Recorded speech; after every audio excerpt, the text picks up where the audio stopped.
ನನಗೆ ವೈಯಕ್ತಿಕ ಜೀವನ, ರಾಜಕೀಯ ಜೀವನ ಎಲ್ಲ ಕಡೆ ಸ್ವಲ್ಪ ತೊಂದರೆಗಳಾಯಿತು. ನನ್ನ ಹೆಂಡತಿ ತೀರ್ಕೊಂಡ್ಳು. ನನ್ನ ಹೆಂಡತಿ ತೀರ್ಕೊಂಡಾಗ ಮಣಿಪಾಲ್ ಹಾಸ್ಪಿಟಲ್ ಅಲ್ಲ, ವಿಕ್ಟೋರಿಯಾ ಹಾಸ್ಪಿಟಲ್ ಸರ್. ಮೇಡಮ್, ನನ್ನ ಹೆಂಡತಿ ನನ್ನ ಕುಟುಂಬಕ್ಕಿಂತ ನನ್ನ ಮಕ್ಕಳಿಗಿಂತ ಜಾಸ್ತಿ ಕಾನ್ಸ್ಟೆನ್ಸಿ ಅಂತ ಭಾವಿಸ್ಕೊಂಡು ಕೆಲಸ. ಕರುಣೆನೂ ಇಲ್ಲ, ಪ್ರೀತಿನೂ ಇಲ್ಲ, ಗೌರವನೂ ಇಲ್ಲ. ನಿಷ್ಕಾರುಣ್ಯವಾಗಿ ಸೋಲಿಸ್ಬಿಟ್ರು. ಆ ಎರಡೂ ಸನ್ನಿವೇಶಗಳು ಅಷ್ಟೊಂದು ನಿಮ್ಮನ್ನು ಕುಗ್ಸ್ತಾ? ನಾ ಹೇಳಿದಲ್ಲ, ನಾನು ಸ್ಟೀಲು ಸಿಮೆಂಟಿಂದ ಮಾಡಿದ ಗೊಂಬೆ ಅಲ್ವಲ್ಲ. ಕೌಂಟಿಂಗ್ ಎಲ್ಲ ಮುಗ್ದೋಗೋವರೆಗೂ ಕೂಡ ನಾನು ಸೋತಿದ್ರೆ ನನ್ನ ಸೊಪ್ಪಲೇ ಇಲ್ಲ. ಹೋರಾಟನೂ ಮಾಡಿದ್ದೇನೆ. ಯಾರಿಗಾಗಿ? ನನಗಾಗ. ಹಠನೂ ಹಿಡಿದಿದ್ದೇನೆ ನನಗಾಗ. ಮೊದಲು ಚುನಾವಣೆಗೆ ಎಷ್ಟು ಖರ್ಚಾಯಿತು ಸರ್? ನನಗೆ 5-6 ಸಾವಿರ ಖರ್ಚಾಗಿದೆ. ಯಾವ ಕಾರಣಕ್ಕೆ ರಮೇಶ್ ಕುಮಾರ್ ಅವ್ರನ್ನ ಜನ ಕೈ ಬಿಟ್ಟು ಚುನಾವಣೆ? ಅರೆ, ಇವನು ಇಂಥವನ ಅಂತ ತಪ್ಪು ಮಾಡ್ತಾನ ಇವನು. ಯಾವುದಕ್ಕೂ ಆಸೆ ಪಡೆದ, ಅದು ಯಾವುದು ಪಾಳ್ಬಿದ್ರು ಭೂಮಿಗೆ ಹೋಗ್ತಾನ ಇವನು ಅನ್ನೋ ಕರುಣೆ ಕೂಡ ಇಲ್ಲದೆ ಏನೆಲ್ಲ ಮಾತಾಡ್ಬಿಟ್ರು. ಹೇಗೆ ಬದುಕೋದಪ್ಪ ಈ ಸಮಾಜದಲ್ಲಿ ಶಿವು? ಯಾವ ರೀತಿ ಬದುಕೋದು ಹೇಳಿ? ಏನನ್ಸುತ್ತೆ ನಿಮಗೆಲ್ಲ? ಪ್ರಾಮಾಣಿಕವಾಗಿರೋದು, ಹಣ ಇಲ್ಲದೆ ಇರೋದು, ಅಧಿಕಾರದ ಅಪೇಕ್ಷೆ ಇಲ್ಲದೆ ಬದುಕೋದು ಭಾಳ ಕಷ್ಟದ ಕೆಲಸ. ನಾಳೆ ಮತ್ತೆ ಭವಿಷ್ಯ ಆಚೆ ಈಚೆ ಅನ್ನೋದೇನಾರ ಇತ್ತು ಅವತ್ತಿನ ಕಾರ್ನರ್ ಏನಾರು ಒಳಗೆ ಮನಸ್ಸಲ್ಲಿ? ನನಗೆ ಹೊಸ ಯಾವ ಆಸೆಗಳು ಇಲ್ಲ. ಇನ್ನು ಬದುಕಿರ್ಬೇಕು, ಆತ್ಮಹತ್ಯೆ ಮಾಡ್ಕೋಬಾರ್ದು, ಇರಬೇಕು ಅಂತ ಪುನಃ ಧೈರ್ಯ ತತ್ಕೊಂಡು ಬಹಳ ಅರ್ಥಹೀನವಾದಂಥ ಬದುಕಿಗೆ ಬಂದು ತಲುಪಿಡಿದವನು. ಇವತ್ತಿನ ಒಂದು ಕ್ಷೇತ್ರ ಗೆಲ್ಲಕ್ಕೆ 50 ಕೋಟಿ ಬೇಕು, 100 ಕೋಟಿ ಬೇಕು ಅನ್ನೋ ಜನ ಏನು ಹೇಳ್ತೀರಿ? ನಾನು 11 ಚುನಾವಣೆ ನಿಂತಿದ್ದೇನೆ. ಒಬ್ಬರಿಗೆ ಫೋನ್ ಮಾಡಿ ನಾನು ಚುನಾವಣೆ ನಿಂತಿದ್ದೇನೆ, ನನಗೆ ಹಣ ಕಳಿಸಿ ಅಂತ ಕೇಳಲಿಲ್ಲ. ನೀವು ಸಣ್ಣ ಆಗ್ಬೇಕಲ್ವಾ? ಅದು ಒಂದು ಉತ್ತಮ ಆಹಾರದಿಂದ ಸಣ್ಣ ಆಗ್ಬೇಕಲ್ವಾ? ಪ್ರತಿದಿನ ನಮ್ಮ ಜೀನಿ ಸ್ಲಿಮ್ ನ ಯೂಸ್ ಮಾಡಿ ಯಾವುದೇ ಸೈಡ್ ಎಫೆಕ್ಟ್ ಇಲ್ದಂಗೆ ನೀವು ಸಣ್ಣ ಆಗ್ತೀರಾ. ವೀಕ್ಷಕರೇ ನಮಸ್ಕಾರ. ರಾಜಕಾರಣ ಅಂದ್ರೆ ರಾವಣ, ಜರಾಸಂಧ, ಕೀಚಕ ಅನ್ನೋ ಮನಸ್ಥಿತಿಯ ಅಲ್ಲಿ ನೋಡುವಂತ ಸನ್ನಿವೇಶ. ರಾಜಕಾರಣ ಅಂದ್ರೆ ಜನ ಬೇಜಾರಾಗಿದ್ದಾರೆ, ರಾಜಕೀಯ ವ್ಯಕ್ತಿಗಳು ಅಂದ್ರೆ ಬೇಜಾರಾಗಿದ್ದಾರೆ. ಕಾರಣ ಇಷ್ಟ ಇತ್ತೀಚಿನ ವ್ಯವಸ್ಥೆ ಆತರ ಆಗಿದೆ ಅಂತ. ಯಾಕಂದ್ರೆ ಮಾತಾಡೋರು ಯಾರು? ಬಹುತೇಕ ಜನರೇ. ಹಾಗಾಗಿ ಮತದಾರ ಭ್ರಷ್ಟ ಆದ್ನ, ರಾಜಕಾರಣಿ ಭ್ರಷ್ಟ ಆದ್ನ ಅನ್ನೋ ಚರ್ಚೆಗಳು ಆ ಕಡೆ ಈ ಕಡೆ, ಕೋಳಿ ಮೊದ್ಲ ಮೊಟ್ಟೆ ಮೊದ್ಲ ಅನ್ನೋ ಸಂಘರ್ಷ ತರ ಆಗ್ಬಿಟ್ಟಿದೆ. ಎಷ್ಟೋ ಜನ ಈಗ ವಿಧಾನಸೌಧ 224 ಶಾಸಕರಲ್ಲಿ ಅಧಿವೇಶನಗಳು ನೋಡಿದಾಗ ಆರೋಗ್ಯಕರ ಚರ್ಚೆ ಆಗ್ತಿಲ್ಲ, ಒಳ್ಳೆ ವಿಷಯ ಬರ್ತಾ ಇಲ್ಲ, ಬೇಡವಾದಂತ ವಿಷಯಗಳ ಚರ್ಚೆ ಆಗ್ತಾ ಇದೆ. ಇದಕ್ಕೆ ನಾವು ಆಯ್ಕೆ ಮಾಡಿದ್ವಿ. ನಾವು ಪ್ರಶ್ನೆಗಳನ್ನ ಬಹಳ ಜನ ಕೇಳ್ತಿರ್ತಾರೆ. ಬಟ್ ಬಹಳ ಮಿಸ್ ಮಾಡ್ಕೊಳ್ತಿರೋ ವ್ಯಕ್ತಿ ಈ ಬಾರಿಯ ವಿಧಾನಸಭೆಯ ಅವಧಿಯಲ್ಲಿ ನಾನು ಸೇರಿದಂಗೆ ಬಹಳ ಜನ ಮಿಸ್ ಮಾಡ್ಕೊಳ್ತಿರೋ ವ್ಯಕ್ತಿ. ಕೇವಲ ಈ ವ್ಯಕ್ತಿ ಒಂದು ಕ್ಷೇತ್ರಕ್ಕೆ ಸೀಮಿತ ಆದವರಲ್ಲ, ಒಂದು ವಿಧಾನಸಭಾ ಕ್ಷೇತ್ರಕ್ಕೆ. ರಾಜ್ಯ ಜನ ಇರ್ಬೇಕಾಗಿತ್ತು ವಿಧಾನಸಭೆಯಲ್ಲಿ ರಮೇಶ್ ಕುಮಾರ್ ಅನ್ನೋ ಮಾತನ್ನ ಇವತ್ತು ನಾವು ಕೇಳ್ತಿರ್ತೀವಿ. ನನ್ಗೊಂದು ಒಳ್ಳೆ ಅವಕಾಶ ಸಿಕ್ಕಿದೆ. ಮಾಜಿ ಸ್ಪೀಕರ್, ಹಿರಿಯ ನಾಯಕರಾದಂತ ರಮೇಶ್ ಕುಮಾರ್ ಸರ್ ನನ್ನ ಜೊತೆ ಇದ್ದಾರೆ. ಸರ್ ನಮಸ್ಕಾರ, ಹೇಗಿದ್ದೀರಿ? ಚೆನ್ನಾಗಿದ್ದೀನಿ. ಮಾತಿಗೆ ಸಿಗೋದು ಬಹಳ ಕಷ್ಟ, ಅಪರೂಪ. ನಾನು ಆಕ್ಚುಲಿ ತಪ್ಪಿಸ್ಕೊಂಡು ತಿರುಗ್ತಾ ಇದ್ದೇನೆ. ಯಾಕೆ ಸರ್? ಹೀಗೆ ನನಗೆ ವೈಯಕ್ತಿಕ ಜೀವನ, ರಾಜಕೀಯ ಜೀವನ ಎಲ್ಲ ಕಡೆ ಸ್ವಲ್ಪ ತೊಂದರೆಗಳಾಯಿತು. ನನಗೆ ಫೆಬ್ರವರಿ 17, 2023 ನನ್ನ ಹೆಂಡತಿ ತೀರ್ಕೊಂಡ್ಳು. ಆಕೆ ಆರೋಗ್ಯ ಚೆನ್ನಾಗಿರಲಿಲ್ಲ, ಬಟ್ ಆಕೆ ಸಾಯ್ಬೋದು ಅಂತ ನಾನು ಅಂದ್ಕೊಂಡಿರಲಿಲ್ಲ. ಏನೋ ಆಸೆ ನನಗೆ ಬದುಕ್ತಾಳೆ ಅಂತ. ನಾವೆಲ್ಲ ಮಧ್ಯಮ ವರ್ಗಕ್ಕಿಂತ ಇನ್ನೂ ಒಂದು ಹೆಜ್ಜೆ ಕೆಳಗಿನ ಕುಟುಂಬಗಳು. ನಾವು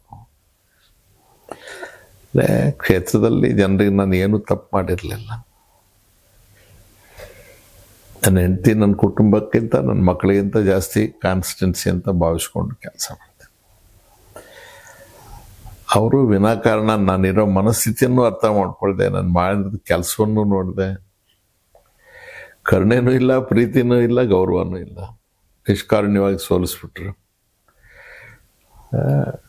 ನಾನೇನು ಸಿಮೆಂಟು ಸ್ಟೀಲ್ನಿಂದ ಮಾಡಿದ ಮನುಷ್ಯ ಅಲ್ವಲ್ಲ. ನಾನು ಕೂಡ ಉಪ್ಪು ಖಾರ ತಿನ್ನೋ ಸ್ವಲ್ಪ ಒಂದು ರೀತಿಯ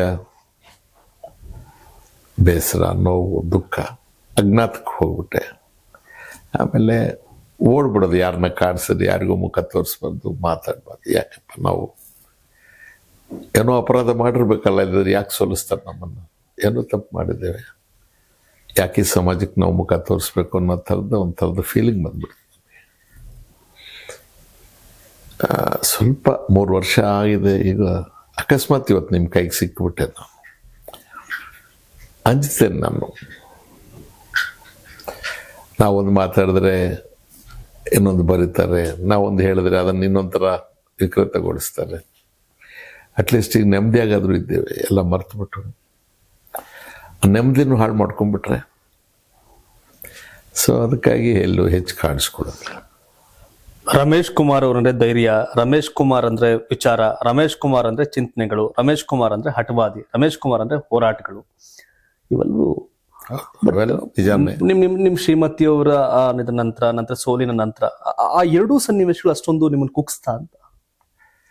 ನಾ ಹೇಳಿದ್ನಲ್ಲ, ನಾನು ಸ್ಟೀಲು ಸಿಮೆಂಟಿಂದ ಮಾಡಿದ ಗೊಂಬೆ ಅಲ್ವಲ್ಲ. ನೀವು ಹೇಳಿದ ಎಲ್ಲ ಗುಣಗಳನ್ನು ಮೈಗೂಡಿಸ್ಕೊಂಡಿದ್ದೀನಿ. 47 ವರ್ಷಗಳ ಕಾಲ ಆಕೆ ನನ್ನ ಜೊತೆ. ಬಂಗಾರ, ಅಧಿಕಾರ, ಭವನ, ಆಸ್ತಿ ಅಲ್ಲ. ಕಡೆ ಪಕ್ಷ ನಾನೊಂದು ಸಿನಿಮಾ ಕರ್ಕೊಂಡೋಗಿ ಅಂತ ಕೂಡ ಯಾವತ್ತೂ ಕೇಳಿರೋದಿಲ್ಲ. ನನಗೊಂದು ಸೀರೆ ಕೊಡಿಸಿ ಅಂತ ಕೂಡ ಕೇಳಿ. ನನ್ನ ಸ್ಟಾಫ್ ಯಾರು ಆಕೆಗೆ ಗೊತ್ತಿಲ್ಲ, ನನ್ನ ಕಾರಲ್ಲಿ ಕೂತಿಲ್ಲ. ನನ್ನ ಕಷ್ಟಗಳಲ್ಲಿ ನನ್ನ ಭಾಗಿ, ಅಧಿಕಾರದಲ್ಲಿ ಭಾಳ ನನ್ನ ಸೋದರ ಮಾವನ ಮಗಳೇ. ಸೊ ನನ್ನ ಗೌರವವಾಗಿ ಬದುಕೋದಕ್ಕೆ, ಧೈರ್ಯವಾಗಿ ಬದುಕೋದಕ್ಕೆ, ಪ್ರಾಮಾಣಿಕವಾಗಿ ಬದುಕೋದಕ್ಕೆ, ನಿಷ್ಠೆಯಿಂದ ಇರೋದಕ್ಕೆ ಭಾಳ ಮಟ್ಟಿಗೆ ಆಕೆ ನನ್ನ ಜೊತೆಗೆ ಬೆಂಬಲವಾಗಿ ನಿಂತಿದ್ಲು. ಮಕ್ಕಳನ್ನು ಶಿಸ್ತಾಗಿ ಬೆಳೆಸೋದಕ್ಕೆ, ಮಕ್ಕಳಿಗೆ ನಮ್ಮ ಇತಿಮಿತಿ ಹೇಳೋದಕ್ಕೆ, ಹತೋಟಿಯಲ್ಲಿರಬೇಕು, ಹದ್ದು ಮೇಲೆ ನಡಿಬಾರ್ದು, ಜೀವನದ ಶೈಲಿಯನ್ನು ನಾವು ನಿಗಾ ಇಟ್ಟು ಬದುಕಬೇಕು, ಮೂರನೇವ್ರು ಯಾರೂ ನಮ್ಮನ್ನು ನೋಡಿ ಅಸಹ್ಯ ಪಟ್ಕೊಳ್ಬಾರ್ದು. ಇದು ಬಹುತೇಕ ಜವಾಬ್ದಾರಿ ಆಕೆ ಮೇಲೆ ಇತ್ತಲ್ವ. ಬೇಸರ ಆದಾಗ ಹೊರಗಿನ ಬೇಸರ ಎಲ್ಲ ತಂದು ಮನೇಲೇ ಬಿಡ್ತಿದ್ದೆ, ಆಕೆನೇ ಸ್ವೀಕಾರ ಮಾಡಬೇಕು. ಸಡನ್ನಾಗಿ ಅಂಥವರು ದೂರ ಆದಾಗ ಎಲ್ಲೋ ಒಂದು ಕಡೆಗೆ ಮನಸ್ಸಿಗೆ ಕಷ್ಟ ಆಗುತ್ತೆ. We are very very small people. ಅದರ ಜೊತೆಗೆ ಚುನಾವಣೆ ನಿಲ್ಲಂಗೂ ಇಲ್ಲ, ಬಿಡಂಗೂ ಇಲ್ಲ, ಅಷ್ಟೊಂದು ಕೆಲಸ ಮಾಡಿದ್ದೆ. ಅದು ಹೇಗೆ ಜನರಿಗೆ ಮನಸ್ಸು ಬಂತು, ಈ ಸ್ಥಿತಿಯಲ್ಲ ನಾವು ಈ ಕೆಲಸ ಮಾಡ್ಬೋದು ಅಂತ ಹೇಳಿ. ಕೌಂಟಿಂಗ್ ಎಲ್ಲ ಮುಗ್ದೋಗೋವರೆಗೂ ಕೂಡ ನಾನು ಸೋತಿದ್ರೆ ನನ್ನ ಮನಸ್ಸು ಒಪ್ಪಲೇ ಇಲ್ಲ. ನನಗೆ ನನ್ನನ್ನು ನಾನೇ ನಂಬಕ್ಕೆ ಆಗಲಿಲ್ಲ. ಸರಿ, ಬ್ಯಾಗ್ ಬೀಗ ಹಾಕ್ಕೊಂಡೆ ಮಾಯ ಆಗ್ಬಿಟ್ಟೆ. ಹೋರಾಟನೂ ಮಾಡಿದ್ದೇನೆ, ಯಾರಿಗಾಗಿ? ನನಗಾಗ. ಹಠನೂ ಹಿಡಿದಿದ್ದೇನೆ, ನನಗಾಗ. ಪ್ರಾಮಾಣಿಕವಾಗೂ ಇದ್ದಿದ್ದೇನೆ. ಎಲ್ಲಿವರೆಗೆ ಪ್ರಾಮಾಣಿಕತೆ ಅಂದರೆ,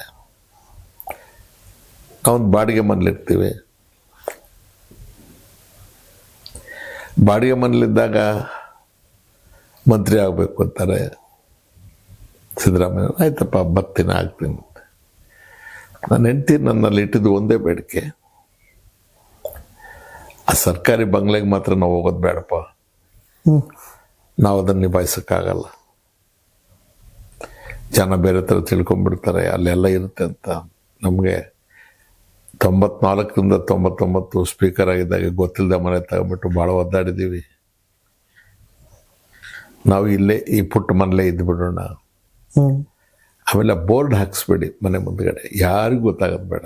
ನಾವು ಇಲ್ಲಿ ಏರಿಯಾದವ್ರಿಗೆ ಯಾರಿಗೂ ಡಿಸ್ಟರ್ಬ್ ಮಾಡಬಾರ್ದು. ನಿಮ್ಮ ಸರ್ಕಾರಿ ಕೆಲಸಕ್ಕೆ ನಿಮ್ಮ ಡ್ರೈವರ್ ಬರಲಿ, ಕರ್ಕೊಂಡೋಗ್ಲಿ, ತಂದು ಬಿಟ್ಟು ಹೋಗ್ಲಿ.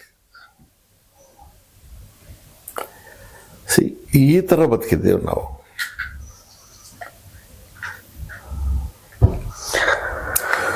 ಅಮಾನವೀಯಾಗಿ ನಡೆಸ್ಕೊಂಡ್ಬಿಟ್ಟಲ್ಲ ಒಂದು ಜನ.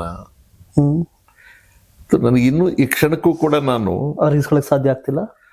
ಒಂದು ಸಲ ಸರಿ ಹೋಗ್ತೀನಿ, ಬರ್ತಾರೆ, ಮಾತಾಡ್ತೀನಿ, ಎಲ್ಲೋ ಕರೀತಾರೆ ಹೋಗ್ತೀನಿ, ಸಾವು ಕರೀತಾರೆ ಹೋಗ್ತೀನಿ, ನೋಡ್ಕೊಂಬರ್ತೀನಿ, ಸಮಾಧಾನ ಹೇಳ್ತೀನಿ, ಮದುವೆ ಕರ್ತಾರೆ, ದೇವಸ್ಥಾನಕ್ಕೆ. ಆದರೆ ಒಂದ್ಸಲ ನೆನೆಸ್ಕೊಂಡ್ಬಿಟ್ಟಾಗ ಇವರಲ್ಲಿ ಯಾರು ಮಾಡಿದವರು, ಒಳ್ಳೆಯವ್ರು ಯಾರು, ಕೆಟ್ಟವ್ರು ಯಾರು, ತೊಂದರೆ ಮಾಡಿದವ್ರು ಯಾರು ಸಹ ಇವ್ರಿಗೆ ಯಾರಿಗೂ ಕೂಡ ನನ್ನ ಸ್ಥಿತಿನೇ ಅರ್ಥವಾಗ್ಲಿಲ್ವಾ, ನಾ ಮಾಡಿದ್ದ ಸರ್ವಿಸೇ ಇವ್ರ ಕಣ್ಣಿಗೆ ಕಾಣ್ಲಿಲ್ವಾ, ಯಾಕಪ್ಪ ನಾನು ಇವ್ರಿಗೆ ಮತ್ತೆ ಮುಖ ತೋರಿಸ್ಬೇಕು, ನನಗೆ ಎಷ್ಟು ನಾಚಿಕೆ ಇಲ್ದವನಾಗ್ಬಿಡ್ತೀನಿ ಅಂತ ಅನ್ನಿಸ್ಬಿಡುತ್ತೆ. ಈಗಲೂ ಈ ಕ್ಷಣಕ್ಕೂ ಕೂಡ ಇವತ್ತಿದ್ದ ಮನಸ್ಥಿತಿ ನನಗೆ ನಾಳೆ ಇರೋದಿಲ್ಲ. ನಾಳೆ ಬೆಳಗ್ಗೆ ಎದ್ದು ಬೇಡಪ್ಪ ಹೋಗಿ ಬಚ್ಚಿಟ್ಕೊಂಬೇಡ ಅಂತ ಅನ್ಸುತ್ತೆ. ಒಂದ್ಸರ್ MLA ಆದವರು MLA ಆಗ್ಬೇಕು ಅನ್ಕೊಂಡವ್ರಲ್ಲ ಬೆಂಗಳೂರಿನ ದೊಡ್ಡ ದೊಡ್ಡ ಏರಿಯಾಗಳೆಲ್ಲ ಮನೆ ಮಾಡ್ಕೊಂಡು ಮಕ್ಕಳು ಮರಿ ಎಲ್ಲರೂ ಕೂಡ ಅಖಾಡಕ್ಕಿಳಿದು ಚುನಾವಣೆ ಮಾಡುವಂತ ಸನ್ನಿವೇಶಗಳನ್ನ ಕಣ್ಣ ಮುಂದೆ ನೋಡ್ತಾ ಇದೀವಿ. ನೀವು ರಾಜಕಾರಣಕ್ಕೆ ಬಂದ ಮೇಲೆ, ನೀವು ದೊಡ್ಡ ದೊಡ್ಡ ಹುದ್ದೆಗಳನ್ನ ಅಲಂಕರಿಸಿದ ಮೇಲೆ, ಇಷ್ಟೆಲ್ಲ ಆಗಿಯೂ ಸಹ ಒಂದ್ ಕಡೆ ಈ ರೀತಿಯ ರಾಜಕಾರಣ, ಮತ್ತೊಂದ್ ಕಡೆ ಮಾ ಸಿಂಪ್ಲಿಸಿಟಿ. ಯಾವ ಕಾರಣಕ್ಕೆ ರಮೇಶ್ ಕುಮಾರ್ ಅವ್ರನ್ನ ಜನ ಕೈ ಬಿಟ್ರು ಅಂತ ಅನ್ಸುತ್ತೆ ಚುನಾವಣೆಯಲ್ಲಿ? ಆಗಲ್ಲ. ಇವತ್ತು ಕೊಡ್ತಾ ಇರ್ಲಿಲ್ಲ. 78 ನಾನು MLA ಆದದ್ದು. 81 82 ನಾಣಯ್ಯನವರು, ಮಹಾಜನ್ ಶೆಟ್ರು ಅಂತ ಇದ್ರು ಹುಕ್ಕೇರಿ MLA.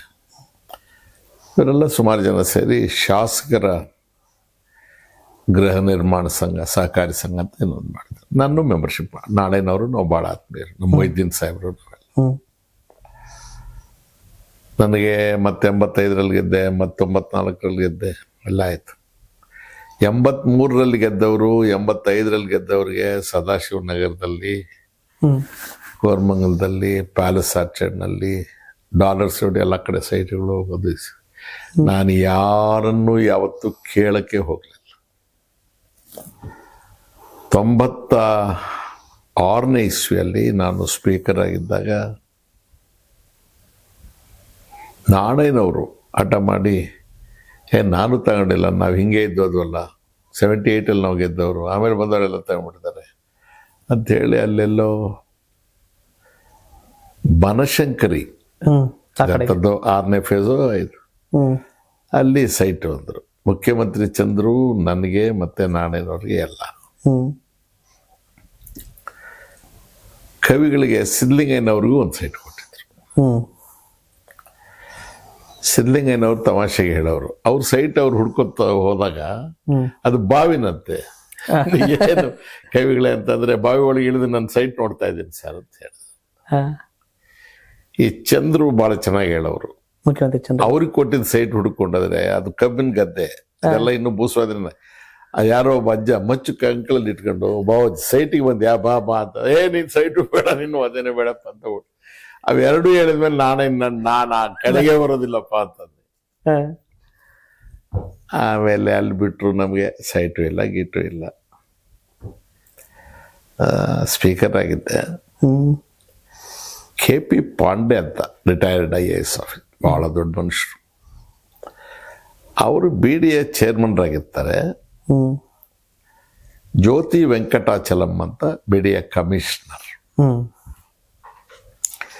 ಅಸೆಂಬ್ಲಿಯ ಯಾವುದೋ ಪ್ರಶ್ನೆ ವಿಚಾರನೋ ಏನೋ ಚರ್ಚೆ ಮಾಡಕ್ಕೆ ನಮ್ಮ ಕಚೇರಿಗೆ ಬಂದಿರ್ತಾರೆ ಅವರು. ಅವಾಗ ನಮ್ಮ ಆಪ್ತ ಕಾರ್ಯದರ್ಶಿಗಳಾಗಿ ನಿರಂಜನ್ ಅಂತ ಇದ್ರು. ಆಮೇಲೆ ಅವರು IAS ಆಗಿ ಸೆಕ್ರೆಟರಿಯಾಗಿ ರಿಟೈರ್ ಆದರು. ಯಾರಿಗೂ ಹೋಗಿದ್ದಾರೆ ಅವರು.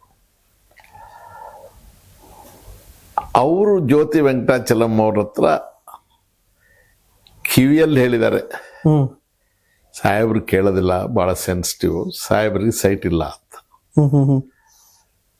ಯಾವ ಇಸ್ವಿ ಇದು? 96 ನೀವು ಸ್ಪೀಕರ್ ಆಗಿದ್ದಾಗ? ಹೌದು ಮೇಡಮ್ ಅಂತಂದೆ. ನಾನು ಈ ಸೊಸೈಟಿ ಮೆಂಬರು, ಸೊಸೈಟಿಗೆ ಅಲೋಕೇಟ್ ಮಾಡಿದ್ದಾರೆ ಅಂದರು. ಆಮೇಲೆ ಅವ್ರು ಒಂದು ಸಾರಿ ಎಲ್ಲಿ ಹುಡ್ಕಿದ್ರು ಎಲ್ಲೂ ಇಲ್ಲ ಸರ್, ಸೈಟ್ಗಳೇ ಇಲ್ಲ, ಯಾವ ಏರಿಯಾದಲ್ಲಿಲ್ಲ. ಆಮೇಲೆ KP ಪಾಂಡೆ ಅವರು ಇಲ್ಲ, ಹಾಗೆ ಆಗೋದಿಲ್ಲ ಅಂತ ಹೇಳಿದ್ಮೇಲೆ ದೊಮ್ಲೂರಲ್ಲಿ ಒಂದು ಸೈಟು. ಆ ದೊಮ್ಲೂರಲ್ಲಿ ಏನು ರೆಸಿಡೆನ್ಷಿಯಲ್ ಏರಿಯಾ ಅಲ್ಲ, ಒಂದು ಸಣ್ಣ ಗಲ್ಲಿ, ಅಲ್ಲಿ ಯಾವುದೋ ಒಂದು ಜಾಗ. ಅಲ್ಲಿ ಮತ್ತೆ ಯಾರೋ ಒಂದು ಹೆಣ್ಮಗಳು ಹಾಕಿದ ಜಗಳ, ಇಲ್ಲಿ ಮುನೇಶ್ವರನ ದೇವಸ್ಥಾನ ಇದೆ, ನಮ್ಮ ಜಮೀನು ನಾವು ಯಾವಾಗ ಕೊಡ್ದಿದ್ರೆ ಹೋಯ್ತು, ಹೋಗಮ್ಮ ಅಂತ ಹೇಳಿ ಕಡೆಗೂ ಆ ಜಮೀನು ಕೊಟ್ಟರು ನನಗೆ. ಅದು ಕೊಟ್ಟಾಗ ಥಿಂಕ್ 2000 ಇಸ್ವಿ, 78 ನಾನು MLA ಆಗಿದ್ದು. 2000 ಅದು ನನಗೆ ಕಾಗದ ಕೊಟ್ಟಿದ್ದು. ಅಲ್ಲಿ ಮನೆ ಕಟ್ಟಕ್ಕೆ ಲಾಯಕ್ಕಾಗಿರಲಿಲ್ಲ. ಅದೇ ಅವ್ರ ಸ್ನೇಹಿತರು ಶ್ಯೂರಿಟಿ ನಿಂತರು, ಇಂದಿರಾನಗರ್ ಯುಕೋ ಬ್ಯಾಂಕಲ್ಲಿ ಸಾಲ ತಗೊಂಡು ಅಲ್ಲೊಂದು ಇದು ಕಟ್ಟಿದ್ವಿ, ಅಂಗಡಿಗಳ ಸಮೂಹ. ಏನೇನೋ ರಾಮಾಯಣಗಳು. ಆಮೇಲೆ ನನ್ನ ಮಗ ಅದೇನೋ ಮಾಡಬೇಕು ಅಂತೇಳಿ ಅದ್ರ ಮೇಲೆ ಇಂಡಿಯಾ ಬುಲ್ಸ್ ಅನ್ನೋ ಒಂದು ಸಂಸ್ಥೆಯಿಂದ 3 ಕೋಟಿ ರೂಪಾಯಿ ಸಾಲ ತಗೊಂಡ್ಬಿಟ್ಟ. ಆ ಸಾಲ ತೀರ್ಸಕ್ಕಾಗದೆ ಒದ್ದಾಡಿ ಲಾಸ್ಟ್ಗೆ ಹೊಟ್ಟೆ ಎಲ್ಲ ಕಟ್ಕೊಂಡು ನನ್ನ ಹೆಂಡತಿ ನಾವು ಕಷ್ಟಪಟ್ಟು ಸತ್ತು ಸುಣ್ಣಾಗಿ ಏನೇನೋ ಮಾಡಿ ಆ ಸಾಲನ ತೀರಿಸಿ ಅದನ್ನು ಬಿಡುಗಡೆ ಮಾಡಿಸ್ಕೊಂಡೆ. ನನ್ನ ಹೆಂಡತಿ ತೀರ್ಕೊಂಡಿದ್ದು ಫೆಬ್ರವರಿಲಿ. ನವೆಂಬರ್ ಡಿಸೆಂಬರ್ಲಿ ಯಾಕೋ ನನಗೆ ಬೇಸರ ಆಯಿತು. ನನ್ನ ಮಗಳು ಅಮೆರಿಕಾದಲ್ಲಿರ್ತಾಳೆ. ನನಗೆ ಇನ್ನೇನು ಈಗ ಗತಿ ಇಲ್ಲಮ್ಮ, ಇದೊಂದಿದೆ, ನೀನು ಒಂದ್ಸಲ ಬಾಮ್ಮ, ನಿನಗೆ ನಿನ್ನ ತಮ್ಮನಿಗೆ ಇದನ್ನು ಕೊಟ್ಬಿಡ್ತೀನಿ ಅಂದರೆ, ಅಯ್ಯೋ ಅಪ್ಪ ನನಗೆ ಹಾಕ್ಬೇಕು, ನಾನು ಚೆನ್ನಾಗಿದ್ದೀನಿ. ನನ್ನ ತಮ್ಮ ಭಾಳ ಒಳ್ಳೆ ಹುಡುಗ, ನನಗೆ ಅವನಂದ್ರೆ ಪ್ರೀತಿ, ನಾವಿಬ್ಬರು ಹಂಚ್ಕೊಳ್ತೀವಿ ಬಿಡಿ, ನೀವು ಅವನಿಗೆ ಮಾಡಿಕೊಟ್ಬಿಡಿ ಅಂತ. ನಾನು ನನ್ನ ಹೆಂಡತಿ ಇಬ್ಬರು ದೊಮ್ಳೂರಿಗೆ ಸಬ್ ರಿಜಿಸ್ಟರ್ ಆಫೀಸ್ಗೆ ಹೋಗಿ ನನ್ನ ಮಗನಿಗೆ ಅದು ಮಾಡಿಕೊಟ್ಟು ಕೈ ತೊಳ್ಕೊಂಡೆ. ಅದು ವಿನಃ ನನಗೆ ಬೆಂಗಳೂರಲ್ಲಿ ಯಾವ ಜಾಗವೂ ಇಲ್ಲ. ಬಹಳ ಆಶ್ಚರ್ಯ ಅಂದ್ರೆ 10 ವರ್ಷ ಒಂದ್ಸರ್ ಗೆದ್ದವ್ರು, 2 ಸರ್ ಗೆದ್ದವ್ರು, ಒಂದ್ಸರ್ ಮಂತ್ರಿ ಆದವ್ರಲ್ಲ 500 ಕೋಟಿ 1000 ಕೋಟಿ ಅಂತ ಡಿಕ್ಲೇರ್ ಮಾಡ್ಕೊಳ್ಳೋ ಸನ್ನಿವೇಶ ಬಂದ್ಬಿಟ್ಟಿದೆ ಇವತ್ತು. ಅಲ್ಲಿ ನಿಲ್ಲೋದಿಲ್ಲ ವೃತ್ತ ಅಂತ. ಆಮೇಲೆ ಅದು ಯಾವುದೋ ಒಂದು ಜಾಗ ರೆವೆನ್ಯೂ ಜಾಗ ತಗೊಂಡ್ರು, ಅದೇನೋ ಮಾರಿದ್ರು, ಅವ್ರು ಯಾರ್ದ ದುಡ್ಡು ತಂದು ಕೊಟ್ಟರು. ಅದು ಒಂದು ಹೊಲಗಿಲ್ಲ ಎಲ್ಲ, ಅದೇನು ಸೈಟ್ಗಳು ಬೆಂಗಳೂರು ಕಾರ್ಪೊರೇಷನ್ಗೆ ಸೇರಲ್ಲ. ಅದೊಂದು ಜಾಗ ಇದ್ರೆ ನನ್ನ ಮಗ ನನ್ನ ಹೆಂಡತಿ ಅವನ ಹೆಸ್ರಿಗೆ ಮಾಡ್ಕೋಬೇಕು ಅಂತ ಮಾಡಿದ್ರು. 10 ವರ್ಷ ಅಲ್ಲಿ ಮನೆ ಕಟ್ಟಿದ ಅವನು. ನನ್ನ ಹೆಂಡತಿ ಸಾಯಕ್ಕೆ 1 ವರ್ಷದ ಮೊದಲು ಕರೋನಾಯಿಂದ ಸ್ವಲ್ಪ ಆಚೆಗೆ ಮನೆ ದೊಡ್ಡದಾಗಿ ಕಟ್ಟಿದ್ದಾನೆ. ನನಗೆ ಯಾಕಪ್ಪ ಇಷ್ಟು ದೊಡ್ಡ ಮನೆ ಅಂತ ಹೇಳಿದೆ, ಏನೋ ಹಠಕ್ಕೆ ಕಟ್ಟಿದ್ದಾರೆ. ಊರಲ್ಲಿ ಸ್ವಲ್ಪ ಜಮೀನು ತಗೊಂಡೆ 2000 ಇಸ್ವಿಯಲ್ಲಿ. ಅದು ಆಲ್ಮೋಸ್ಟ್ ಕೆಲ್ಸಕ್ಕೆ ಬರೋದು ಜಮೀನು, ಯಾರು ನೇಗ್ಲೆ ಕಟ್ತಿರ್ಲಿಲ್ಲ. ನನಗೆ ಒಂದು ಕಡೆಗೆ ಇರಲಿ ಅಂತ ಹೇಳಿ ಒಂದು 5-6 ಜನರ ಹತ್ರ ಒಟ್ಟು ಮಾಡಿಕೊಂಡೆ, ಜಮೀನು ತಗೊಂಡೆ. ಅದೆಲ್ಲ ಅವ್ರನ್ನ 1948, 49, 50ರಲ್ಲಿ ಮಂಜೂರಾಗಿದ್ದ ಜಮೀನುಗಳು. ಅಷ್ಟೊತ್ತಿಗೆ 2-3 ಖರೀದಿ ಮಾಡಿ ಮಾರಿ ನನಗೆ ಕೊಟ್ಟಿದ್ದು. ಸ್ವಲ್ಪ ಅದ್ರ ಪಕ್ಕದಲ್ಲಿ ಅರಣ್ಯದ ಭೂಮಿ ಇತ್ತು. ನನಗೆ ಯಾಕೋ ಭಯ ಬಂತು, ಇದು ಬಾಳ್ರಿದೆ ಅಂತ ನಾನೇ ಹೋಗಿ ಸ್ವಹಸ್ತದಲ್ಲಿ ಒಂದು ಕಾಗದ ಕೊಟ್ಟೆ. ನೀವೇ 2000 ಇಸ್ವಿಯಲ್ಲಿ ನಾನು ಈ ಜಮೀನುಗಳು ಖರೀದಿ ಮಾಡಿದ್ದೀನಪ್ಪ. ಸಲ ಬಂದು ಜಾಯಿಂಟ್ ಸರ್ವೆ ಮಾಡಿ ನನಗೆ ಬಂದೋಬಸ್ತ್ ಮಾಡಿಕೊಡಿ, ಸಾರ್ವಜನಿಕ ಜೀವನದಲ್ಲಿದ್ದೀನಿ, ನಾನು ಸೋತಿದ್ದಾಗ ನನಗೆ ಕೆಟ್ಟ ಹೆಸರು ಬರಬಾರ್ದು ಅಂತ. ಅವ್ರು ಆ ಕಡೆಗೆ ತಲೆನೋ ಆಗಲಿಲ್ಲ, ನೋಡಲಿಲ್ಲ. ಸರಿ, ನಾನು ಒಂದು ಬೇಲಿ ಹಾಕ್ಕೊಂಡು ನಾನು ಪಾಡಿದ್ದೆ. ಮೇಲೆಲ್ಲ ಆಮೇಲೆ ಕೇಸುಗಳು, ಇನ್ನೊಂದು ಮತ್ತೊಂದು ಏನೇನೋ ರಾಮಾಯಣ. ನನ್ನನ್ನು ಕಳ್ಳ ಅಂದರು, ಟಿ ವಿಗಳಲ್ಲೆಲ್ಲ ಕರೆದ್ರು, ಭೂಮಿ ಕದ್ದಿದ್ದೇನೆ ಅಂತಂದ್ರು, ಅರಣ್ಯ ಒತ್ತುವರಿ ಈಗಲೂ ಹಾಕ್ತಾ ಇರ್ತಾರೆ. ಮಾಜಿ ಶಾಸಕ, ಮಾಜಿ ಸ್ಪೀಕರ್ ಅರಣ್ಯ ಒತ್ತುವರಿ ಇದು ಅಂತ. ಏನನ್ಸುತ್ತೆ ನಿಮ್ಗೆ ಅದೆಲ್ಲ? ತೇಜೋದಯ. ಈಗ ಒಂದು ಅಂಗ್ಲ ಬಟ್ಟೆಯನ್ನ ಯಾರು ಕೌಪಿನ ಅಂತ ಉಪಯೋಗಿಸ್ತಾರೆ, ಮರ್ಮಾಂಗನ್ನ ಮಾನ ಮರ್ಯಾದೆಗೋಸ್ಕರ, ಅವಂದೇ ತಾನೇ ನೀವು ಕೀಳಕ್ಕೆ ಟ್ರೈ ಮಾಡೋದು. ಪೂರ್ತಿ ಬೆತ್ತಲೆ ಆಗಿಬಿಟ್ರೆ ಏನು ಸಿಗುತ್ತಪ್ಪ ಕೀಳಕ್ಕೆ? ಸೊ ನನಗೆ ಅನ್ನಿಸ್ತು, ಏನು ಮಾಡದೇ ಇರೋದ್ರಿಂದಲೇ ಈ ಅಪಾದಗಳೆಲ್ಲ ಬರೋದು. ಎಲ್ಲ ಮಾಡಿದ್ರೆ ಏನು ಬರ್ತಿರ್ಲಿಲ್ಲ. 1 ಬಾರಿ 2 ಬಾರಿ ಗೆದ್ದವ್ರು, 1 ಬಾರಿ ಮಂತ್ರಿ ಆದವ್ರು 1000 ಕೋಟಿಗಿದ್ದಾರೆ ಇವತ್ತು. ಅವತ್ತಿನ ರಾಜಕಾರಣ ಎಲ್ಲ ಅನುಭವಿಸ್ಬಿಟ್ಟಿದ್ದೀನಿ. ನ್ಯಾಯಾಲಯಗಳು, ಅದ್ರ ಬಗ್ಗೆ ಎಲ್ಲ ನಾನೇನೀಗ ಮಾತಾಡೋದಿಲ್ಲ. ಕಷ್ಟ ರೀ ಬದುಕೋದು, ಭಾಳ ಕಷ್ಟ. ಶ್ರೀನಿವಾಸಪುರದ ಭಾಳ ಕಷ್ಟ ಬದುಕೋದು. ನನ್ನ ಹೆಂಡತಿ ತೀರ್ಕೊಂಡಾಗ ಮಣಿಪಾಲ್ ಹಾಸ್ಪಿಟ್ಲ್ ಅಲ್ಲ,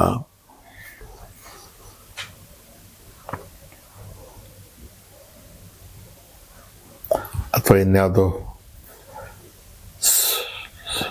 ದೊಡ್ಡ 5 ಹಾಸ್ಪಿಟಲ್ಸ್ ಇದೆಯಲ್ಲಪ್ಪ, ಯಾವ ಅಪೋಲೋ, ಮಣಿಪಾಲ್, ವಿಕ್ಟೋರಿಯಾ ಹಾಸ್ಪಿಟಲ್ ಸತ್ತಿತ್ತು. ಮೇಡಮ್ ನಾನು ಜಾತಿಯಿಂದ ಜನ್ಮದಿಂದ ಬ್ರಾಹ್ಮಣ. ನಮ್ಮ ಜನ್ಮ ಕೊಟ್ಟ ಜಾತಿಯ ಪದ್ಧತಿ ಪ್ರಕಾರ ಪೂಜೆ ಪುನಸ್ಕಾರ ಮಡಿ, ಇವರು ಪೌರೋಹಿತರು ಬರೋದು ಎಲ್ಲ ಆಗಿ ಅವರ ಅಂತ್ಯಕ್ರಿಯೆ ಆಗಬೇಕು. ನಾನು ನನ್ನ ಹೆಂಡತಿ ಮೊದಲೇ ತೀರ್ಮಾನ ಮಾಡ್ಬೇಕು, ನಮಗೆ ಇವು ಯಾವ ಕೂಡ ಸಂಬಂಧ ಇಲ್ಲ. ಒಂದು ವೇಳೆ ಏನಾದರೂ ಹೆಚ್ಚು ಕಡಿಮೆ ಆದರೆ ಗೌರವವಾಗಿ ನಮ್ಮನ್ನು ಯಾವ ಪ್ರೀತಿ ಪಟ್ಟ ಜನ, ನಮ್ಮ ಸುತ್ತಮುತ್ತ ಇರೋ ಜನ, ಅವ್ರು ಯಾವ ಜಾತಿನೋ ಯಾವ ಜನಾಂಗನೋ ಯಾರು ಒಂದು ಗುಣಿ ತೆಗೆದು ಗುಣಿಲ್ ಹಾಕಲಿ ಅಂತ. ನಮ್ಮ ಮನೆಗಳಲ್ಲಿ ಶವ ಸುಡ್ತಾರೆ, ನಾವು ಮಾಡಿಲ್ಲ. ನನ್ನ ಹೆಂಡತಿ ಇರಬೇಕು ಅಂಥೇಳಿ ಆ ಜಮೀನೇನು ನಾನು ಇಟ್ಕೊಂಡಿದ್ದೀನಿ, ತೋಟ ಮಾಡ್ಕೊಂಡು. ನಮ್ಮ ಊರಿನ ಜನವೇ ಎಲ್ಲ ಜಾತಿಯ ಜನ, ಶೆಡ್ಯೂಲ್ ಕಾಸ್ಟ್ನವರು ಇದ್ದಾರೆ, ನಾಯಕರಿದ್ದಾರೆ, ಮುಸಲ್ಮಾನರಿದ್ದಾರೆ, ಒಕ್ಕಲಿಗರಿದ್ದಾರೆ, ಎಲ್ಲ ಜಾತಿಯವರು ಇದ್ದಾರೆ. ಭಾಳ ಜನ ವ್ಯಾಖ್ಯಾನ ಮಾಡಿದ್ರು, ಹಿಂದೆ ಮಾತಾಡಿದ್ರು, ಇವನು ಧರ್ಮಭ್ರಷ್ಟ ಅಂದರು, ಇನ್ನೊಂದು ಏನಾದರೂ ಅಂದ್ಕೊಳ್ಳಿ. ಅವರೇ ಎಲ್ಲ ಹಿಡಿದ್ರು, ಅವರೇ ಕಣ್ಣೀರು ಹಾಕೊಂಡ್ರು, ಅವರೇ ಗುಣಿಗೆ ಹಾಕಿದ್ರು. ಹೇಗೆ ಬದುಕೋದಪ್ಪ ಈ ಸಮಾಜದಲ್ಲಿ ಶಿವು? ಯಾವ ರೀತಿ ಬದುಕೋದು ಹೇಳಿ? ಜಾತಿ ಇಲ್ಲ, ಹಣ ಇಲ್ಲ, ಆಸೆ ಇಲ್ಲ, ಅಧಿಕಾರಕ್ಕೆ ಆಸೆ ಪಡಿ ಯಾರ ಬಾಗಿಲು ಹೋಗಲಿಲ್ಲ. ನಿರ್ದಾಕ್ಷಿಣ್ಯವಾಗಿ ಕೆಲಸ ಮಾಡಿದ್ವಿ, ಜನಪರವಾಗಿ ಮಾತಾಡಿದ್ವಿ, ಯಾರು ನಿಲ್ಲಲಿಲ್ಲ. ನಾನು ಒಬ್ಬಂಟಿಗೆ ಆಗ್ಬಿಟ್ಟಲ್ರಿ, ಏಕಾಂಗಿ ಆಗ್ಬಿಟ್ಟಲ್ಲ. ನನ್ನ ಮಕ್ಕಳಿಗೆ ಏನು ಅನ್ನಿಸ್ಬೋದು? ನನ್ನ ಮುಖ ನಾನು ಕನ್ನಡಿಲಿ ನೋಡ್ಕೊಂಡಾಗ ನನಗೆ ಅಸಹ್ಯ ಆಗ್ಬಿಡ್ತು. ನಾನು ಇಂಥ ಕುರೂಪಿನ, ಇಷ್ಟು ಅಸಹ್ಯದ ಮನುಷ್ಯನ ನಾನು ಏನು ಶಿಕ್ಷೆ ಕೊಟ್ಬಿಟ್ರಪ್ಪ ನನಗೆ.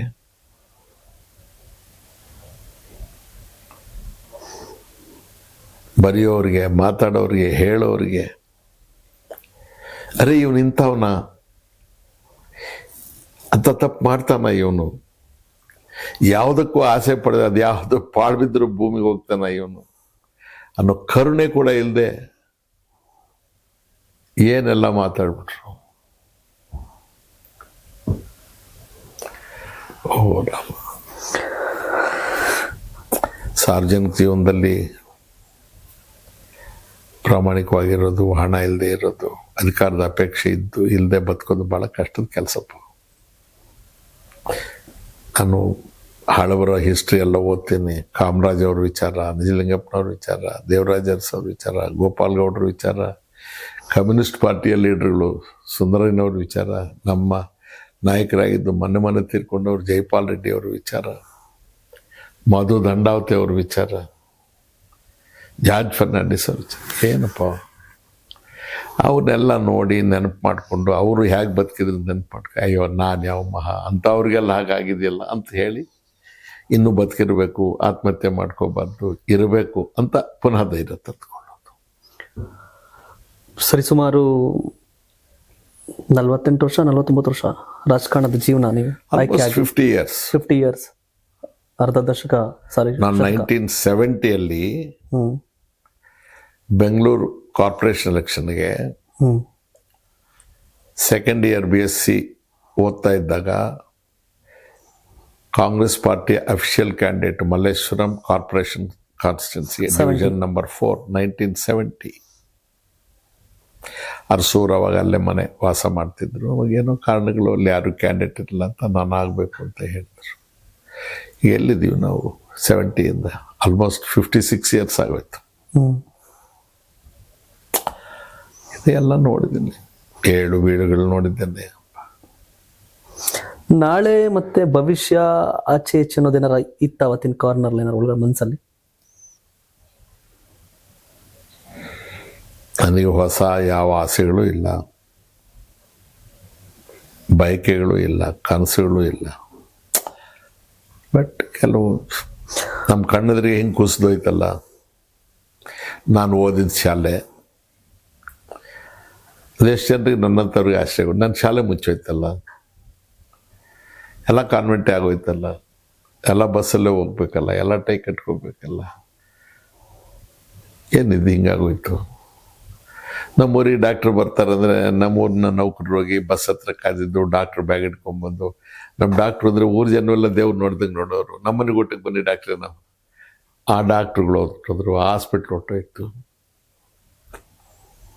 ನಮ್ಮ ಎಷ್ಟು ಹೊರಟೋಗ್ಬಿಟ್ರು, ನಮ್ಮ ಸ್ಕೂಲ್ ಹೊರಟೋಗ್ಬಿಡ್ತು. ನಮ್ಮೂರು ಜಗಳ ಮೇಲೆ ಕೂತ್ಕೊಳ್ತಿದ್ವಿ. ಸಣ್ಣವ್ರು ಯಾರೋ ದೊಡ್ಡವ್ರು ಯಾರೋ ಕೂತ್ಕೊಳ್ಳೋಕ್ಕೆ ಮಾತಾಡೋಕ್ಕೆ ಎಲ್ಲ ಹೋಯ್ತು. ಅಸೆಂಬ್ಲಿ ಲೌಂಜ್ಗೆ ನಾವು 78 ಬಂದಾಗ ನನಗೆ 27 ಅಲ್ಲಿ ಕನ್ನಡಪ್ರಭ ಸತ್ಯ ಅವರು ರೀಸೆಂಟಾಗಿ ತೀರ್ಕೊಟ್ರು. ಅವ್ರನ್ನ ಜನರಲ್ಲಾಗಿ ಕುಳ್ಳ ಅವರಾಗಲಿ, ರಘುರಾಮ್ ಶೆಟ್ಟರಾಗಲಿ, ಜಯಶೀಲ್ ರಾಯರಾಗ್ಬೋದು, ಸುಬ್ರಾಯರಾಗ್ಬೋದು, ಮೈಸೂರು ಮಠ ಅವರಾಗ್ಬೋದು, ಇವ್ರು ಯಾರಾದರೂ ಬಂದರೆ ನಾವು ಕೂತ್ಕೊಳ್ತಿರ್ಲಿಲ್ಲ, ನಾವು ಎದ್ದು ನಿಂತ್ಕೊಳ್ತಾ ಇದ್ವಿ. ಅವ್ರು ಬಂದು ಭುಜದ ಮೇಲೆ ಕೈ ಹಾಕಿ ತಮಾಷೆ ಮಾಡ್ಕೊಂಡು ಕೂತ್ಕೊಂಡ್ರೆ ಆವಾಗ ಕೂತ್ಕೊಳ್ತಾ ಇದ್ವಿ. ಅಸೆಂಬ್ಲಿ ಅಧಿವೇಶನ ಪ್ರಾರಂಭ ಆಗುತ್ತೆ ಅಂದರೆ ಹಿಂದಿನ ದಿವಸ ಆ ದಿವಸ ಪೇಪರ್ಗಳಲ್ಲೇನು ವಿಶೇಷವಾಗಿ ಪ್ರಜಾವಾಣಿಲಿ ಏನು ಬಂದಿರುತ್ತೆ ಓದ್ಕೊಂಡು ಏನೇನು ಇಶ್ಯೂಸ್ ಇದ್ದಾವೆ, ಯಾವ್ಯಾವುದನ್ನು ಮಾಡ್ಬೋದು ಅಂತ ತಿಳ್ಕೊಳ್ತಾ ಇದ್ವಿ. ಏನು ಕೆಲವರೆಲ್ಲ ಮಹಾನುಭಾವರು ಮಾತಾಡ್ತಾ ಇದ್ರೆ ಕೂತ್ಕೊಂಡು ಕೇಳೋದೇ ಒಂದು ಆನಂದ. ಎಷ್ಟು ತಿಳುವಳಿಕೆ, ಎಷ್ಟು ನಾಲೆಡ್ಜು, ಎಷ್ಟು ಇನ್ಫಾರ್ಮೇಷನ್ ಬರ್ತಾ ಇತ್ತು, ಮತ್ತು ಎಷ್ಟು ಸರಳವಾದ ಜೀವನ. ನೀವು ಕಾರ್ ತಗೊಂಡಿದ್ಯಾ ಅವಾಗ? ನಾನು ಕಾರ್ ತಗೊಂಡಿದ್ದು 78 ಇಲ್ಲ, 83 ಇಲ್ಲ, 85 ಇಲ್ಲ, 89 ಇಲ್ಲ. ನನ್ನ ಮೊದಲನೇ ಕಾರು 94 ಶಾಸಕರಾದ 24 ವರ್ಷದ ನಂತರ ಒಂದು ಅಂಬಾಸಿಡರ್ ಕಾರ್ ತಗೊಂಡೆ. ಅದಾದಮೇಲೆ ಮತ್ತೆ ಸ್ವಲ್ಪ ದಿವಸ ಕಾರ್ ಇರಲಿಲ್ಲ. ಆಮೇಲೆ ಒಂದು 6 ವರ್ಷ ಆಯಿತು. ನಮಗೆ ಶಾಸಕರಿಗೆ ಕಡಿಮೆ ಬಡ್ಡಿ ದರದಲ್ಲಿ ಸಾಲ ಕೊಡ್ತಾರೆ.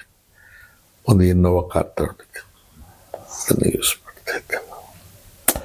ಬಟ್ ಏನಾಗುತ್ತೆ, ಕೆಲವೆಲ್ಲ ನಮಗೀಗ ಅವು ಅಗತ್ಯತೆಗಳಾಗ್ಬಿಟ್ಟಿದೆ. ಕಾರ್ ಇಲ್ಲದೆ ಹೋದರೆ ಕಷ್ಟ. ಬಸ್ಸಲ್ಲಿ ಓಡಾಡ್ತೀವಿ ಅಂದರೆ ಆಗೋದಿಲ್ಲ. ಕಾರ್ ಇಟ್ಕೊಂಡ್ಮೇಲೆ ಡ್ರೈವರ್ಗೆ ಇಟ್ಕೊಳ್ಳೇಬೇಕು. 5,000, 8,000, 10,000ಕ್ಕೆ ಡ್ರೈವರ್ ಬರಲ್ಲ. ಸೊ ಕಾರು ಡ್ರೈವರು ಎರಡೂ ಆದಮೇಲೆ ಅದರ ವೇರಂಟೇರು, ಟೈರು, ಇನ್ನೊಂದು ಮತ್ತೊಂದು, ಡೀಸೆಲ್ಲು ಎಲ್ಲ ಜನರ ಹತ್ರ ಕೇಳೋಕ್ಕಾಗಲ್ಲ. ಕರದಲ್ಲಿ ಹೋಗದೆ ಹೋದರೆ ಸುಖಪ್ಪ ಬರೋದಿಲ್ಲ ಅಂತಾರೆ. ನಮ್ಗತಿ ಏನಾಗಿರುತ್ತೆ ಅಂತ ಅವ್ರಿಗೆ ಗೊತ್ತಾಗಲ್ಲ. ಭಾಳ ಅರ್ಥಹೀನವಾದಂಥ ಬದುಕಿಗೆ ಬಂದು ತಲುಪಿಟ್ಟಿದ್ದೇವೆ ನಾವು. ಸಾರ್ವಜನಿಕ ಜೀವನದಲ್ಲಿದ್ದೇವೆ ಅಂದರೆ ಮದುವೆಗಳಿಗೆ ಹೋಗಲೇಬೇಕು, ಸಾವಿಗೆ ಹೋಗಲೇಬೇಕು. ಅವನು ಒಬ್ಬ ಮನುಷ್ಯ ಅಲ್ವಾ, ಏನೋ ಕಷ್ಟ ಇರುತ್ತೆ, ಆ ಥರ ಇಲ್ಲವೇ ಇಲ್ಲ. ಅದನ್ನೇ ಒಂದು ಇಶ್ಯೂ ಮಾಡ್ತಾರೆ, ಬಂದಿಲ್ಲ ಅಂತ. ಆಮೇಲೆ ಈಗ ಪ್ರೆಸ್ಟೀಜ್ ಆಗಿಬಿಟ್ಟಿದೆ, ಮದುವೆಗಳಿಗೆ ಹೋಗೋದು ಪ್ರೆಸ್ಟೀಜ್ ಆಗಿಬಿಟ್ಟಿದೆ. ಮೊದಲು ಚುನಾವಣೆಗೆ ಎಷ್ಟು ಖರ್ಚಾಯಿತು ಸರ್? 70ರಲ್ಲಿ ಖರ್ಚು ಇಲ್ಲ, ಪರಿಚಯ. 78ರಲ್ಲಿ ನನಗೆ ಚಿಕ್ಕ ವಯಸ್ಸು, ಇಂದಿರಾ ಗಾಂಧಿ ಹೆಸರು, ದೇವರಾಜ ಅರಸು, ರಂಗನಾಥ್ ಸಾಹೇಬ್ರ ಆಶೀರ್ವಾದ. ನನಗೇನು 5-6 ಸಾವಿರ ಖರ್ಚಾಗಿರ್ಬೋದು. ಪಾರ್ಟಿಯಿಂದ ಏನೂ ಕೊಡೋಕ್ಕಾಗಲಿಲ್ಲ. ಇನ್ನು ಉಳಿದವರು ಅವರು ಇವರು ಇನ್ನೊಂದು 10,000, ಒಂದು 15,000ದಲ್ಲಿ ಮುಗಿದಿರ್ಬೋದು ಅಷ್ಟೇ. 15,000ಕ್ಕೆ ಫಸ್ಟ್ ಟೈಮ್ MLA ಆಗಿ. ಆಮೇಲೆ 2ನೇ ಎಲೆಕ್ಷನ್ ನಾನು ಇಂಡಿಪೆಂಡೆಂಟ್ ಆಗಿ ನಿಂತಿದ್ದೆ 83ರಲ್ಲಿ. ಆವಾಗ 45,000 ಏನೋ ಖರ್ಚಾಯಿತು. ಆವಾಗಲೂ ನಮ್ಮದೇನು ಇರಲಿಲ್ಲ. ಸ್ವಲ್ಪ ಅದಾದಮೇಲೆ ಒಂಚೂರು ಜಮೀನು ಮಾರಿದ್ವಿ ಊರಲ್ಲಿ. ಒಂದು ಸ್ವಲ್ಪ ಗದ್ದೆ ಇತ್ತು, ಒಂದು 12,000ಕ್ಕೇನೋ ಮಾರಿದ್ವಿ. ಸ್ವಲ್ಪ ಸಣ್ಣ ಪುಟ್ಟ ಮಿಸ್ಟೇಕ್ಸ್, ಸಾಲ ಮಾಡಿಕೊಂಡು ಅದಕ್ಕೆ ಸರಿ ಹೋಯ್ತು. ಆಮೇಲೆ ನಾನೇನು ಅಂಥ ಸಾಹಸಗಳು. ಮತ್ತು 85 94ರಲ್ಲಿ ದೇವೇಗೌಡರು ಪಕ್ಷದ ಅಧ್ಯಕ್ಷರಾಗಿದ್ದರು. ಅವರು ಹಣ ಕಳಿಸಿದ್ರು ನಮಗೆ, 5 ಲಕ್ಷ ಏನೋ ಕಳಿಸಿದ್ರು. ಬಟ್ ನನಗೆ ಹಣದ ನೆಸೆಸಿಟಿ ಬೀಳಲಿಲ್ಲ. ನಾನು ಬೈರೇಗೌಡರು, ದಿವಂಗತ ಬೈರೇಗೌಡರು ಇಬ್ಬರು ಮಾತಾಡ್ವಿ. ನನಗೆ ಈ ಥರ ಗೌಡ್ರು ದುಡ್ಡು ಕಳಿಸಿದ್ರಪ್ಪ, ಏನು ಮಾಡೋದು, ನನಗೇನು ನೆಸೆಸಿಟಿ ಬೀಳ್ತಾ ಇಲ್ಲ, ಚುನಾವಣೆ ಎಲ್ಲ ಮುಗಿತಾ ಬಂದಿದೆ ಅಂದರೆ, ಅಯ್ಯೋ ಒಂದು ಕೆಲಸ ಮಾಡಿ ನನಗೂ ಹಂಗೆ ಆಗಿದೆ, ಕಳಿಸ್ಬೇಡ, ಬೇರೆ ಯಾರಿಗಾದರೂ ಕ್ಯಾಂಡಿಡೇಟ್ಸಿಗೆ ಕೊಡಲಿ ಅಂದರೆ ನಾವು ವಾಪಸ್ ಕಳಿಸಿದ್ದೆ. ಇವತ್ತಿನ ಒಂದು ಕ್ಷೇತ್ರ ಗೆಲ್ಲಕ್ಕೆ 50 ಕೋಟಿ ಬೇಕು, 100 ಕೋಟಿ ಬೇಕು ಅನ್ನೋ ಜನ ಏನ್ ಹೇಳ್ತೀರಿ? ನಾನು 11 ಚುನಾವಣೆ ನಿಂತಿದ್ದೀನಿ. ಹ್ಮ್ ಯಾರು ಬೇಕಾದ್ರೂ ನಿಮ್ಮನ್ನು ಕೇಳಿ ಚಾಲೆಂಜ್ ಮಾಡಲಿ. ನನ್ನ ಜೀವಮಾನದಲ್ಲಿ ಒಬ್ಬರಿಗೆ ಫೋನ್ ಮಾಡಿ ನಾನು ಚುನಾವಣೆಗೆ ನಿಂತಿದ್ದೀನಿ, ನನಗೆ ಹಣ ಕಳಿಸಿ ಅಂತ ಕೇಳಲಿಲ್ಲ. ಪಾರ್ಟಿ ಅವರು ಇವರು ಕೊಟ್ಟ ಹಣನ ನಾನು ಇವತ್ತಿಗೆ ಸಹಿ ಹಾಕಿ ತಗೊಂಡು ಎಣಿಸಿ ಎತ್ತಿಟ್ಕೊಂಡು ನನ್ನ ಮನೆಯವ್ರು ಯಾರು ಆ ಹಣನ ಹ್ಯಾಂಡಲ್ ಮಾಡಿಲ್ಲ. ನನ್ನ ಸ್ನೇಹಿತರು ಯಾರು ನನ್ನ ಹತ್ರ ಇರ್ತಾರೆ, ಚುನಾವಣೆ ನಡೆಸ್ತಾ ಇರ್ತಾರೆ, ಅವ್ರಿಗೆ ಹೇಳ್ತೀನಿ, ಅವ್ರು ಹೋಗ್ತಾರೆ, ಅವರೇ ತರ್ತಾರೆ, ಅವರೇ ಖರ್ಚು ಮಾಡ್ತಾರೆ. ಅವರು ಇವರು ಕೆಲವು ಸಲ ಬರ್ತಾರೆ, ಹಣ ಚುನಾವಣೆ ನಿನ್ನ ಸಹಾಯ ಮಾಡಿದ ಕೊಡ್ತಾರೆ. ನಾನು ಮುಟ್ಟೋದಿಲ್ಲ ಅದನ್ನು. ನೋಡ್ರಪ್ಪ ಅಂತವ್ರ ಕೈ ಕೊಡಿ ಅಂತ ಹೇಳ್ತೇನೆ.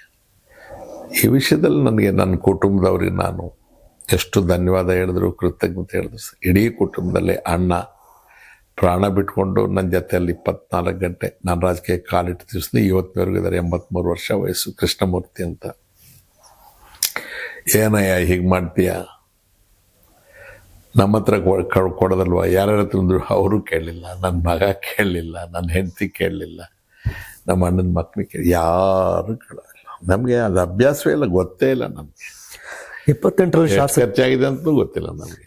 ಈ ಮೊನ್ನೆ ಚುನಾವಣೆಗೂ ನನಗೆ ಯಾರಾದ್ರೂ ಕೇಳಿದ್ರೆ ನಂಗೆ ಗೊತ್ತಿಲ್ಲ, ಖರ್ಚು ಮಾಡಿದ್ದಾರೆ ಅಂತ ಹೇಳ್ತೀನಿ ಅಷ್ಟೇ. ಯಾರು ಬೇಕಾದ್ರು ನನ್ನ ಎದುರಾಳಿಗಳಾಗ್ಬೋದು, ನನ್ನ ವಿಶ್ವಾಸಿಗಳಾಗ್ಬೋದು, ಜೊತೆಯಲ್ಲಿ ಬಂದು ಕೇಳಿ, ಯಾವುದು ನಾವು ಕೊಡ್ಲಿಲ್ವಾ, ನಮ್ಮ ಹತ್ರ ತಗೊಳ್ಳಿಲ್ವಾ ಅಂತ ಹೇಳಿ, ನಿಮ್ಮ ಸ್ಟುಡಿಯೋಗೆ ಬರ್ತೀನಿ, ನನ್ನ ಎದುರು ಬಂದು ಕೂತ್ಕೊಂಡು ಕೇಳಿ.